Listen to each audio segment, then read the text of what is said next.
Coming to this university and to this city has always felt a bit like coming home to me. Firstly, because my father's family came from this part of Scotland. What happened when Camilla publicly humiliated children during a royal visit shocked everyone, but King Charles's immediate response changed everything. As of today, it is widely believed that the stage Camilla had fought so hard to claim was beginning to slip from her grasp. Her role as queen consort had long been controversial, criticized by senior royals, including Princess Anne and Prince William. Anne openly argued Camilla should never be called queen due to her past affair with King Charles during his marriage to Diana. William, protecting his children, refused to allow them to see Camilla as family. Even the late queen reportedly had reservations, though Camilla maintained public composure for years. We actually tried to keep quiet about reaching 3/4 of a century. Quiet tensions endured until one defining moment signaled the end of her reign. How did it happen? Let's unpack and bring it all together.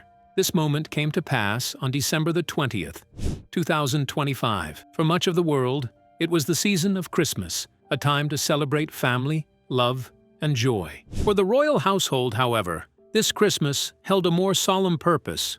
It was a season to reach out to those who were often overlooked, to bring comfort to those who were in pain, to acknowledge those who could not celebrate in the usual way. King Charles, weakened by a recent cancer diagnosis, had issued an official memo to all senior working royals. It clearly outlined their roles for the holiday season. They were to spend Christmas visiting orphanages, hospitals, nursing homes, children's hospices, and other places where care, attention, and human kindness were desperately needed. The visits were to be quiet, intimate, and unobtrusive. There was to be no fanfare, no spectacle, only the sincerity of connection. But knowing royal life, nothing is ever quiet. Secondly, because my husband and I are lucky enough to spend precious time each year in Aberdeenshire. The planning of these visits fell to Princess Anne, a figure renowned within the royal family for her meticulous organization, unwavering attention to detail, and precise execution. She took on the responsibility with characteristic diligence. Using her decades of experience, she drew up a detailed schedule, assigning each member of the royal family to specific locations, precise times, and carefully orchestrated interactions. Her goal was not just to maintain order, but to ensure that each visit carried genuine impact. Anne understood that the royals were not merely symbols. Their actions could bring real hope and joy to those in need. So, both Princess Anne, Camilla, as queen consort, were paired with Princess Catherine to visit an orphanage and a children's hospital. The locations were carefully selected, chosen not at random, but because of their unique needs and the opportunity they offered for meaningful interaction. I've seen that experiences such as homelessness, addiction, and poor mental health. Prince William, meanwhile, was assigned to visit a children's hospice and a military hospital, spaces where he could engage with families, veterans, and children, providing comfort and understanding in a way uniquely suited to him. Other royals were assigned to additional hospitals, rehabilitation centers, and community homes, each choice made with care and foresight. The plan was extensive and exacting. Every detail was considered: the timing of arrivals, the flow of movement through each room, the words to be spoken to patients, the small gifts to be given, even the tone of voice expected to convey warmth and compassion. Buckingham Palace staff were instructed to ensure that nothing disrupted the delicate choreography of the day. The entire household bristled with anticipation, quietly proud of the precision and care with which the plans had been laid. December 24th and 26th were set as the official days for Anne, Camilla, and Catherine to visit the orphanage and hospital. Everything seemed perfectly arranged. The palace corridors buzzed softly with preparation. Having been lucky enough to meet some of our country's amazing charities and organizations. Staff moving in careful synchronization. Camilla arrived on the morning of the first visit, poised and elegant, radiating the dignity of her office. Catherine followed with her own natural warmth, her presence calming both children and staff. Princess Anne oversaw the final checks, ensuring that each element of the schedule aligned with her expectations. The day began as planned. The orphanage greeted them with eager smiles, and the children's laughter filled the corridors. Catherine engaged naturally, kneeling to speak with the children, while Camilla followed with measured grace. Anne observed quietly from a short distance, noting every detail, every interaction, ready to intervene if necessary. It was a moment of potential joy, a demonstration of care and kindness from the royal family. And yet, despite the careful planning, despite the precision and preparation, the day held a turning point that would really surprise you. Fortunate that His Majesty has allowed us to use Buckingham Palace for this event tonight. As they moved through the orphanage, something caught Catherine's attention. A small figure remained in one of the slightly open rooms, completely still, staring out the window. Every other child ran toward them, bubbling with joy at the sight of the royals, their laughter filling the hallways, their excitement almost palpable. But this little girl stayed where she was, frozen in the corner, seemingly oblivious to the commotion around her. Catherine leaned slightly toward Anne and Camilla, silently signaling. Anne's sharp eyes immediately understood. The girl needed attention.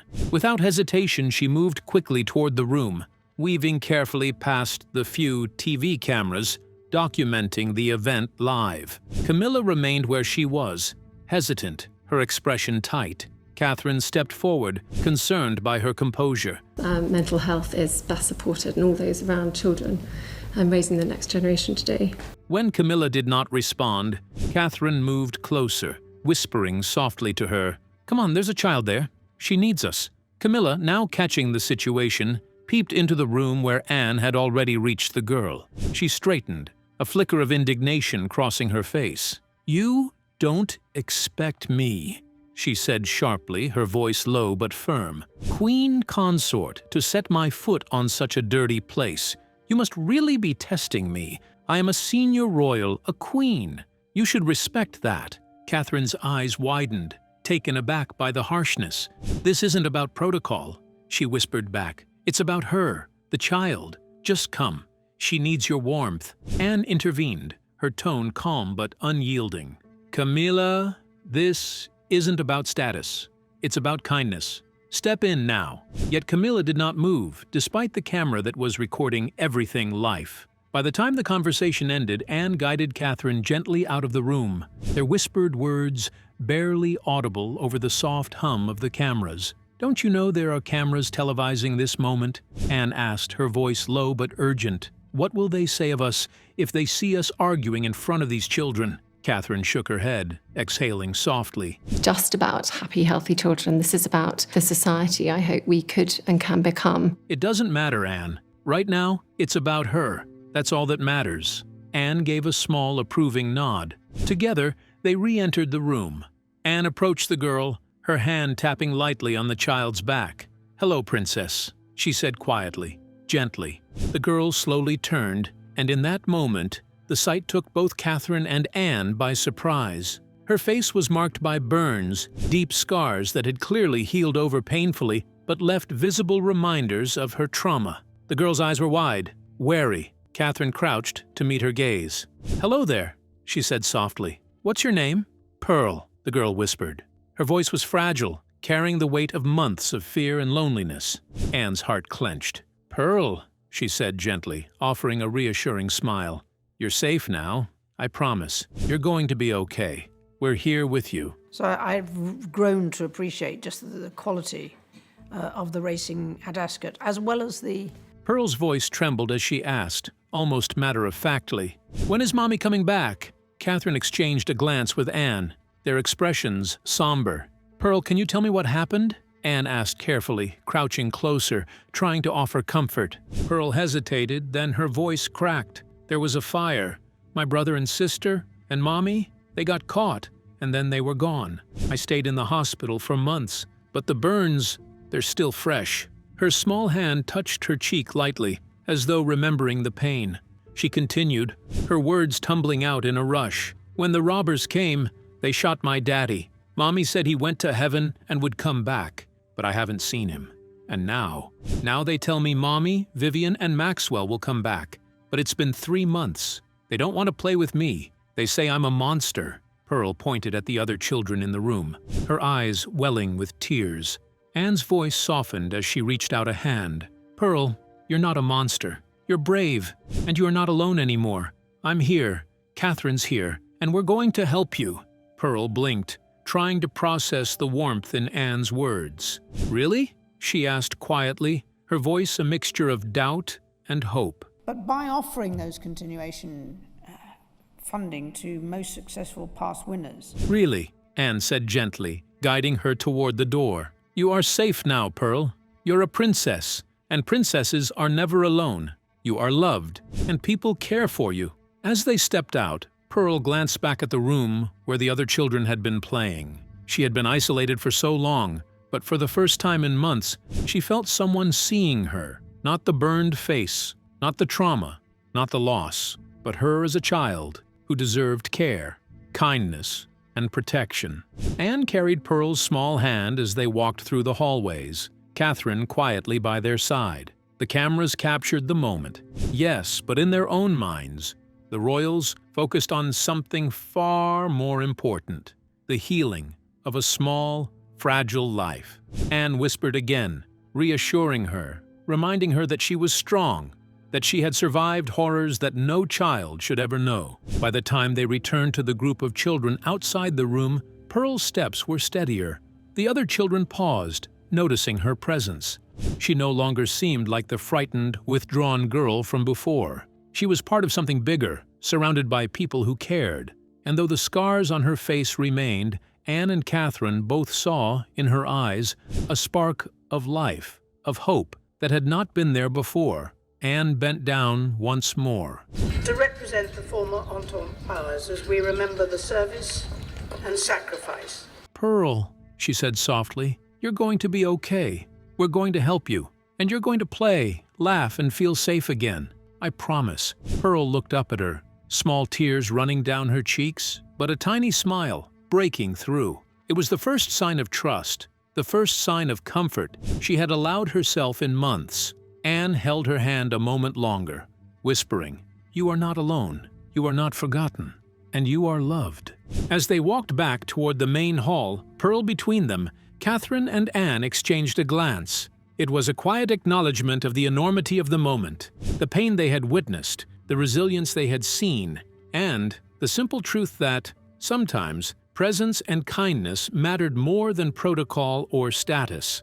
For Pearl, the small gestures of care had begun to untangle the weight of her trauma. For the royals, the experience was a stark reminder that the crown, the titles, and the status meant little in the face of human suffering. Opened the East Stand when it was built at about 2 weeks' notice because they'd been let down. And in that quiet, emotional moment, the distance between the palace and the children's world seemed to shrink, just a little, as love and compassion filled the space that had once held only fear. But it did not end there. In fact, it got worse. As they reached the main hall, Camilla adjusted her posture, signaling that it was time for her to give the prepared speech. The event was drawing to a close, yet she seemed visibly impatient. Oh, yes, I do. How riveting. So you talked to a lot of people. The royals had been at the orphanage for nearly an hour, and she wanted to leave. Anne, still holding Pearl's small hand, gently handed the girl over to Catherine, whispering a few words of reassurance. Pearl's tiny fingers clung to Catherine's hand, her trust now slowly forming after the morning's emotional encounters. Turning to Camilla, Anne's voice was firm. What's the meaning of this? You can't just rush through. There are children here who need attention, not just words. Camilla's expression tightened. The place, it stinks. The children are crying. The halls smell. I can't stay here any longer. I wasn't made to linger in such conditions. Anne's eyes narrowed. That's no excuse. You're meant to lead by example. And even if you wanted to leave, you should never have started the speech while I'm here. Protocol and respect demand it. You are a senior royal, yes, but responsibility comes with it. Please act like it. Camilla's lips curled in irritation. Who put you in charge? Besides, I'm the queen consort, not you. I hold the title. You are not in charge here. I'm completely hopeless at it. I was a really bad actor at school, and The cameras remained fixed on the scene. capturing every tense exchange. Anne kept her composure, careful to contain the situation before it spiraled. With a quiet sigh, she gestured to the staff, subtly signaling them to carry on with the event. Camilla eventually gave a brief, hurried address, attempting to cover her obligation. Catherine, meanwhile, knelt among the children, playing with them and sharing warm words, while Pearl stayed in Anne's protective hold the entire time, her small face slowly lighting up amidst the care and attention. 40 minutes later, at exactly 2:30, Camilla took the microphone again. This time, Anne did not object, though the tension in the room was palpable. The words that came out sent a shock through everyone present. "Thank you, I suppose," Camilla began, her tone dripping with thinly veiled disdain. "It is certainly something to be here in these conditions. One must admire the resilience of these children, trying to make sense of such untidiness and disorder. I see little faces trying to smile amid chaos, though I imagine some of you might smell the less than pleasant air of this place. Truly, it takes patience to endure this environment, day after day." A few adults shifted uncomfortably. Some children looked confused. Catherine's hand instinctively moved to comfort Pearl, who clutched her sleeve. "And I must ask," Camilla continued, glancing at Anne and Catherine, "how exactly do you both manage to supervise such a place?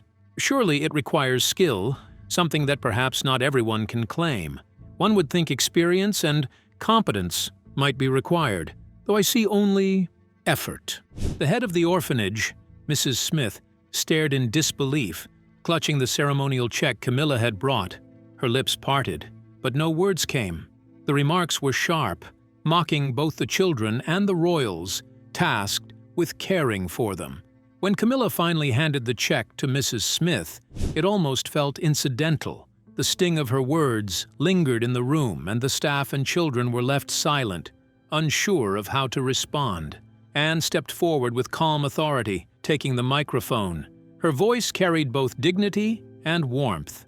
"Ladies and gentlemen, children," Anne began, her eyes sweeping the room, "we are here today to recognize courage, not to mock it. These children have endured circumstances no one should face, and yet they remain hopeful, resilient, and full of potential. The care provided by the staff and the love shown by every helper here deserves respect and appreciation." She turned to Pearl, kneeling so she was at eye level with the small girl. "Pearl, you are not alone. You are seen, you are valued, and you are loved. All the children here are part of a family that cares for them, a community that welcomes them. We must remember their dignity and celebrate their strength, not belittle it." Anne's voice softened even further, addressing the other children and their guardians. "Let's make sure Pearl feels safe, welcome, and part of this group. She has shown immense bravery, and today we honor her story and the stories of all of you." Pearl's small eyes glistened with tears. I had to give you the go-ahead. You did a very good job. It's brand new, yes. As she listened, the elder children around her began to shed theirs too, touched by her courage and the recognition she was finally receiving. Catherine gently held Pearl's hand, kneeling to reassure her. "We will return," Catherine promised softly, "and will make sure every one of you knows you are important and loved." By the time the royals left, the atmosphere had transformed. Where tension and insult had lingered moments before, warmth and connection now filled the hall. Pearl, once isolated, was slowly embraced by the elder children. Laughter returned in tentative bursts, and the first fragile threads of friendship began to form. And this was the part no one wanted to miss. Back home, the atmosphere inside Buckingham Palace was tense, almost unbearable. What had happened at the orphanage did not stay within its walls. Within hours, the story had escaped into the world, and the media seized it eagerly. Some outlets focused on the tenderness of the moment between Princess Anne, Catherine, and Pearl, the quiet compassion, the comforting words, the image of Anne holding the burned child's hand. Those clips painted a picture of humanity and care. But other outlets chose a different angle. They replayed Camilla's speech again and again, slowing it down, analyzing every word. every expression. In a world where bad news travels faster than good, the mocking tone, the comments about dirt and smell, and the implied insults overshadow everything else. The kindness shown to Pearl was pushed aside, buried beneath outrage and criticism.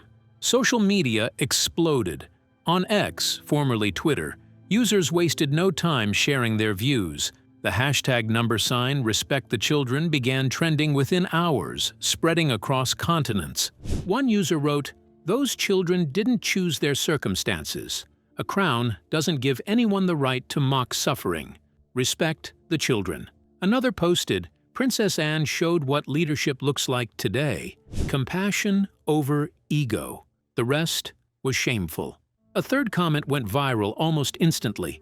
"If this is what royalty thinks of vulnerable children, maybe it's time they stopped pretending to care." Inside Buckingham Palace, it felt like war. Advisors rushed from room to room, phones pressed to their ears, trying desperately to contain the damage. Public relations teams argued over wording, over timing, over whether silence or apology would do less harm. Every option seemed wrong. No official statement was released. The palace struggled to protect its image, its mission, its carefully maintained public face. And the redesign by Hugh Broughton architects. But the cracks were becoming impossible to hide. By nightfall, internal reports confirmed the damage. Approval ratings had dropped by 15% in less than 12 hours. It was unprecedented. Never before had a single visit caused such a sharp decline. Worse still, the palace had received no clear path forward. The silence only fueled speculation, and speculation hardened into public anger. Then came the shock the following morning. A formal letter arrived at Buckingham Palace, marked urgent. It was from the director of St. Joseph's Hospital. The hospital Camilla, Anne, and Catherine were scheduled to visit on December 26th. The wording was polite, measured, and devastating. The director explained that, given the recent media attention and public reaction, he did not believe it was the right time for a royal visit. The hospital's priority, he said, was to protect its patients, staff, and reputation. It was a refusal. No one had ever said no to the royal household before. Not like this. Not openly. Not in writing. The letter was passed from hand to hand in stunned silence. This was not just a blow. It was an insult, a public rejection that spoke louder than any headline. The implications were severe. If one institution could refuse a royal visit, others might follow. The authority of the crown, once unquestioned, now seemed fragile, and that was when King Charles heard of it. The news reached him in the quiet of the morning, as he sat with his medical advisors, already weakened from treatment. The approval drop, the viral outrage, the hospital's refusal. Each detail landed heavily. His face hardened as the full weight of the situation became clear. This was no longer about one speech or one visit. It was about the integrity of the monarchy itself. For the first time since the incident, the palace understood something crucial. What had happened at the orphanage was not a moment that would fade. It was a turning point, and what came next was not handled quietly. Keep watching for more. King Charles did not waste time. The moment the full report was laid before him, he summoned his son, Prince William, and Princess Anne to his private study. When they arrived, the atmosphere was heavy, the silence filled with unspoken understanding. This was not a meeting for debate or delay. Before either of them could speak, the king broke the silence. "Anne," he said quietly, his voice steady but weighted with regret, "I owe you an apology. What happened was unacceptable. You were insulted while carrying out your duty, and that should never have been allowed to happen under my watch." Anne inclined her head slightly, her expression composed. She accepted the apology without words, understanding the weight behind it. Charles then turned to both of them, his expression firm, resolute. "I will act immediately," he said. "The title of Queen Consort will be stripped, effective today." There were no gasps, no objections, no attempts to soften the decision. William and Anne exchanged brief glances, then nodded in agreement. They did not ask how he planned to carry it out, nor did they suggest alternatives. They knew this was not a moment for negotiation. They trusted that the king would do what was right, not just for the crown, but for the values it claimed to represent. They rose, paid their respects, and left the room quietly. Moments later, Charles summoned his communications and social media manager. There was no hesitation, no prolonged discussion. In a sensible world, want to hand on an increasingly dysfunctional. An official statement was drafted, reviewed once, and released immediately across all royal platforms. It read, "Following the recent events and the conduct displayed during a charitable visit, it has become necessary to clarify the values of the Crown. Compassion, humility, and respect, especially toward the vulnerable, are the foundations of our service. Any behavior that contradicts these principles, regardless of status, is unacceptable. Effective immediately, the title bestowed upon my wife has been withdrawn. While she remains my wife and will continue to reside within the palace, she will no longer hold royal duties or privileges. I offer my deepest apologies to the children, staff, and institutions affected. King Charles III." But the king did not stop there. That same day, Charles personally called the medical director of St. Joseph's Hospital. There were no aides on the line, no prepared script. He spoke not as a monarch, but as a father and a man who understood the weight of disappointment. He listened carefully, acknowledged the harm caused, and took full responsibility. His voice carried sincerity, not authority. By the end of the call, the hospital agreed to reinstate the visit. Within hours, the news spread across the world. Headlines praised the king's decisiveness. Commentators spoke of dignity, accountability, and long overdue boundaries. Online reactions flooded in. "This is leadership." One user commented, "Accountability at the highest level, finally." Another said, "The crown chose humanity over image." The following day, Princess Anne and Catherine arrived at St. Joseph's Hospital as planned. Cameras captured quiet moments. Hands held, words exchanged, smiles returned. The children laughed. Families felt seen.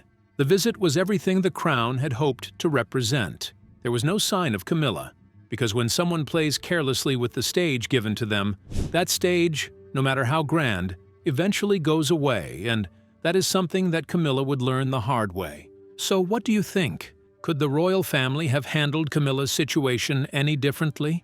And what does this moment reveal about accountability and privilege in today's monarchy? Share your thoughts in the comments below. We'd love to hear them.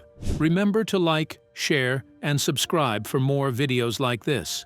Also, click the video showing on your screen right now. You won't want to miss it.